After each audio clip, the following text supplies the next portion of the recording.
If you are planning on living in Korea, then you should understand the Korean visa system. Today, I will explain the different visa types from A to F and their different purposes. I want to let you know about my newsletter, Digital Nomad Korea, where I send out a weekly newsletter about being a digital nomad in Korea with the latest guides, tips and tricks and updates, everything you need to know about being a digital nomad in Korea.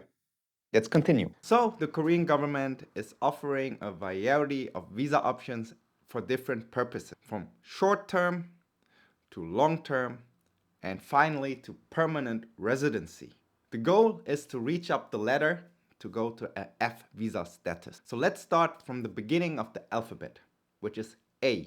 The A-type visa is for diplomats and officials from other countries who are visiting Korea. The B-type visa, also known as the short-term visa. Most of you who enter Korea as a tourist, you are on a B1 visa. You are visa exempted. What you only need to do is to register at the KETA, or currently it's exempted for this year, 2024. If you are a citizen of the following countries, then you don't even need to register for the KETA. This visa allows you to stay in Korea up to 90 days. If you leave the country and come back, bam, it's reset. You get another 90 days and you can do it indefinitely. If you are from Europe or Northern America, then usually they don't care that much. So if you just go, come back, another 90 days. That's it. And did you also know that you can work remotely under the B visa?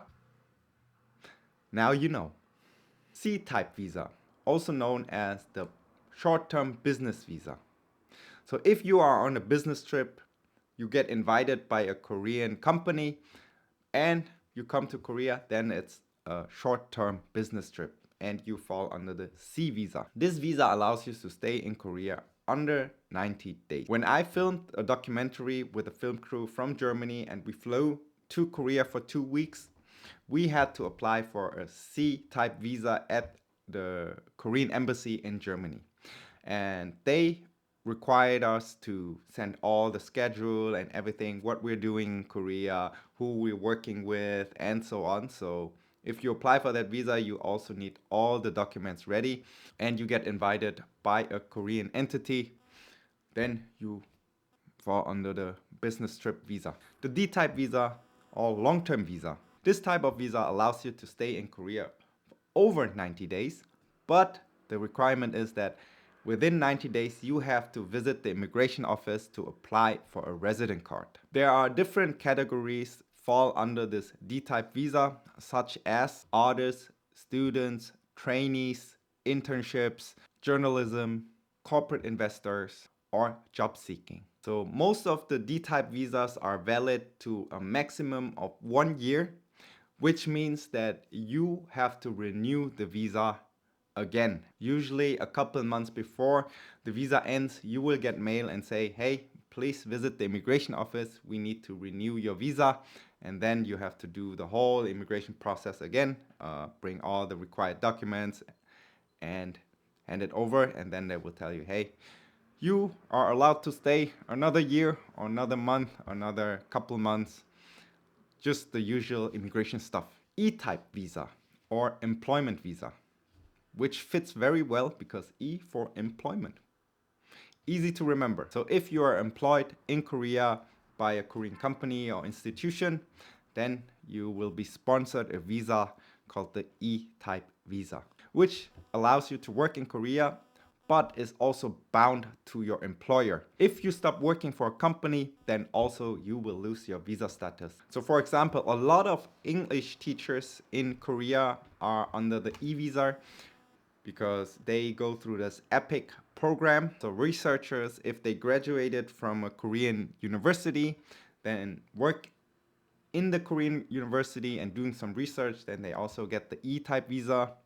And also professional employment such as engineers, IT, finance, and so on. So now to the final stage, the F-type visa, which is the residency visa. If you live in Korea for a long time and you want to continue living in Korea, but you don't want to keep renewing your visa every year, then you have to switch to the residency visa. What makes the F visa different from all the long-term visas that we just discussed is that you don't have to go to the immigration office every year. Depending on the F visa, you can extend your visas up to 5 years or 10 years. So you just go to the immigration once every 10 years, 5 years, 3 years. So there are different categories for the F visa types. If you have a Korean ethnicity, but you were born outside of Korea and you have a different citizenship, then you can come to Korea and visit them under the F visa.